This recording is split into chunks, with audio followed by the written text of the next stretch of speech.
Joining us now, Tamika Hamilton. And Tamika, she is a disruptor. She's running for Congress as a Republican in the 3rd District. This is the Sacramento suburbs.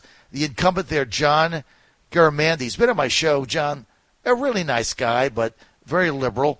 But Tamika's taking him to task, holding him accountable for some of the hypocrisy that's going on. Let me just give you a little background here. This is kind of the western suburbs from Sacramento. If you're familiar with the area like I am, Rancho Cordova, Fair Oaks, Elk Grove. It goes all the way out from Sacramento west to the border of Nevada. But so it's got kind of the Sacramento suburbs west. And then also Garamendi has been getting about 58% of the vote. So he's winning, 58-42. So it's basically a Democratic district. But Tamika Hamilton, she's something else. She's trying to hold these people accountable. She's a mom. She's a community advocate. She's an Air Force veteran. Tamika, great to have you with us. Hi, good morning. I'm really fired up about your campaign. What inspired you, Tamika, to get in this race? A number of things. One of them being the future of my children and thinking that there's a possibility that they wouldn't be able to live a free life, a free existence like you and I did growing up. Mm-hmm. Okay, and you served in the Air Force. You were raised, you said, by your grandparents. Your mom was underage. You were estranged from your father. Tell me a little about your background. Okay, so I was originally I'm originally from Maryland, and I grew up in this little town called Calvert County. I grew up in a county, it's called Calvert County, and it was like a one-stop light for kind of place. Farm community as well. My grandparents after the war, they were in Vietnam. They raised tobacco. My mom, she could never really get it together. And, we were always back and forth between our grandparents' houses. And I was just really fortunate because my grandparents loved us so much and they just did so much for us. And when it was my time to figure out what I wanted to do with my life, I decided to carry on that legacy and join the Air Force. My grandparents were Army, and I was the first girl that they had out of several grandchildren. And my grandfather suggested that I go into the Air Force, and I said, okay, that's what I'm going to do. And I raised my right hand, and I started serving 16 years ago, 14 years active duty. In the past almost 3 years now, I've been in the reserve status. We came out here to California almost 6 years ago, and we love it here. Found a little small town similar to where I came from, and called Dixon, and we just absolutely wanted to raise our children here, and put down roots. But when all these things started happening in California, and as you know, California is a liberal leaning state, and I was just so thrown off about how the lawmakers are just able to do whatever the hell they want to do, and we have no voice. And I decided to throw my hat in the ring. Well, good for you, Tamika. Somebody has to do it, and you have to hold these people accountable. Now, the incumbent Democrat, John Garamendi, he has been one of our allies in fighting for a new AUMF, but John is very liberal, and he's now all caught up in the impeachment fiasco. What's your biggest beef with John? That the very thing that he claims to identify with, such as being a farmer and the veterans, he's not holding up his end of the bargain. We have the most homeless veterans in the nation. We have 11,000 veterans on the street. I was just at his town hall meeting on last Monday, and he was only talking about impeachment. And I'm thinking to myself, we have more issues at hand than impeachment, and which is a farce in itself. And he didn't even take questions like a normal town hall. He literally handpicked people with impeachment now signs. And I said, when are you going to talk about what matters? I was like, when are you going to talk about the homeless veterans? When are you going to talk about the 11,000 veterans that are on the street here in California, especially, your own place? And he, instead of him answering the question, because I actually had to say it because he wasn't calling on anybody unless he handpicked them. Mm-hmm. And he just said, "Oh, here we go again. Here we go." And I'm like, what does that even mean? And then he just went on to something else. He didn't even answer the question. Mm-hmm. And the other thing is the farmers. I have developed so many relationships with the ag community. The ag community is ready for change. They say that Germany does not represent them. And, one of his profiles is that he's a rancher, he's a farmer, he gets it. And, and that's simply not true. They are ready for change, and they are supporting me big time. And they actually support the tariffs that are happening in China because they'd rather have a good deal than to continue to be taken advantage of. Mm.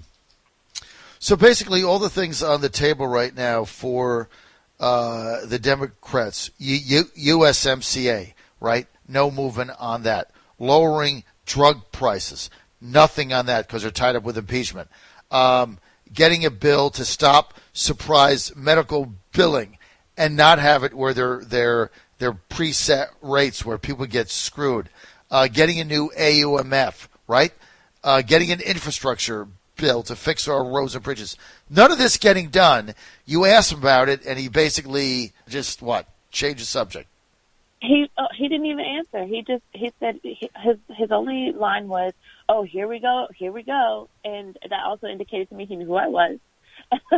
And then he just went on to talking about his visit to Ukraine, and it was sad because I went there to learn. I went there to see if there was something that, see what the community's issues were, thinking that we're going to ask questions. But a lot of people just wanted to talk about impeachment.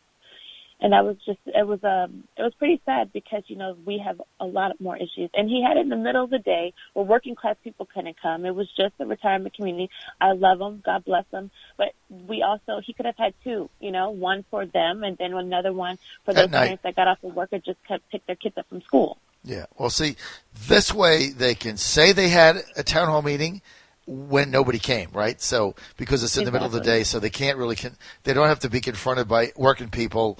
He can just deal with the elites and go to a retirement community where they can basically manage and control the whole thing and manipulate the audience. That's the same thing that gets done with these Democratic town halls all over the country. They're bogus and ridiculous, as yours was. Tamika, he's the favorite. He got 58% 2 times in a row, 16 and 18. How do you win this race?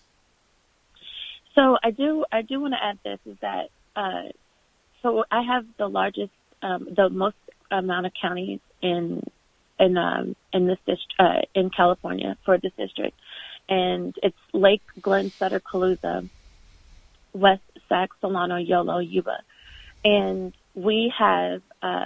And yes, the Republican at the last time, he got 41% of the vote.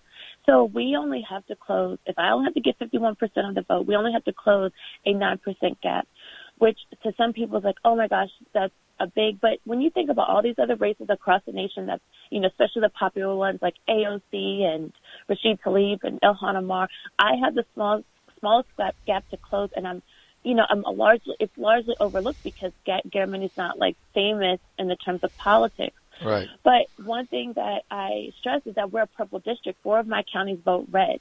Mm-hmm. And all I simply need is for the American people to step up their game and see that we have to focus not on just those big name races, but also the ones like mine.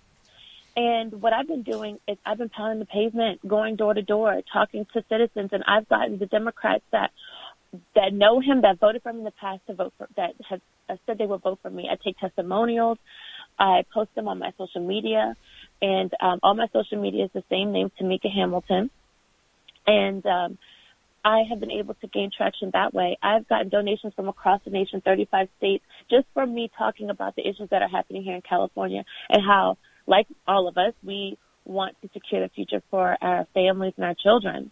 And this is before I just hired a team. I just hired a general consultant. I just hired a campaign manager, literally just hired. And so I was able to accomplish this without the normal, infrastructure, you could say. outside of having a treasurer to make sure that, we're SEC, all that stuff, good to go, excuse me. But anyway, it's door-to-door, hand-to-hand combat, and I've been really, really successful. And I know that that's going to bring me a win. I just need the American people to focus on this race and to donate to my campaign because, he has Nancy Pelosi in his back pocket to potentially bail him out with financially. And I need people to realize that there's so many more races out here. You know what? I love your approach, and obviously we do. We do tend to focus on the AOC races and Tlaib and what's the other one from Minnesota? I forget her name. Doesn't even matter. Yeah, I forget her name. Whatever her name is from Minnesota, the other part of the squad. So we focus on those, but in reality, your race is not that far. I mean, it is definitely a winnable race, especially with Trump on the ballot. If you can get a big vote out of your more rural counties going towards Nevada, out of the suburbs, you have a shot. And I like the fact that you're knocking on doors and making it happen.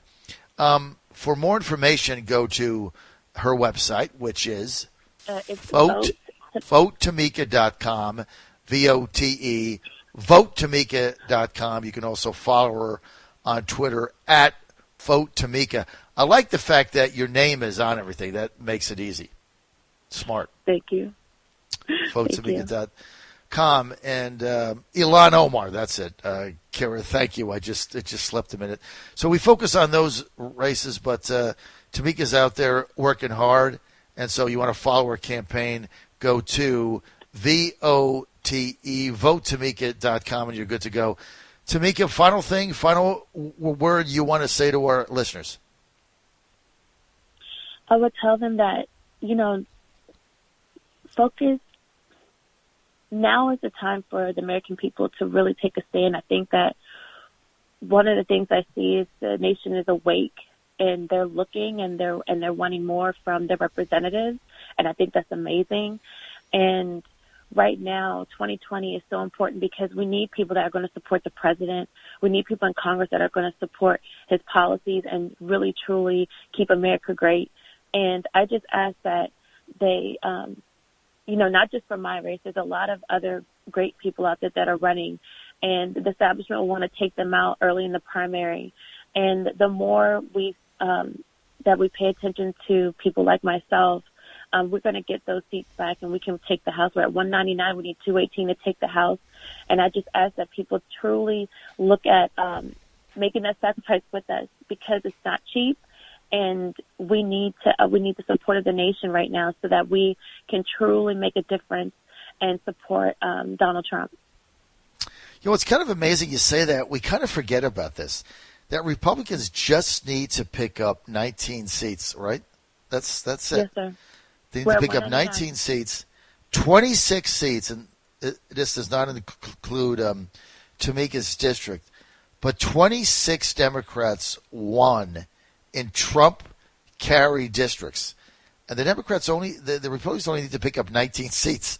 So they got a hell of a shot at it. And certainly Tamika's district, you need to put the pressure on them to make it and keep it in play. Do you have any Republican opposition? I've had some. I had a couple, and two of them dropped out. I think there's one other person, but I'm the most important person in this race, so I don't even focus on them. I'm focused on the people and John Garamendi. All right, John Garamendi, District 3, CA. That is the Sacramento suburbs west of the Nevada border towards Reno. Tamika, thanks for being with us. I really appreciate the time. Thank you so much. Oh, thank you so much. Thank you for having me. I appreciate it. You got it.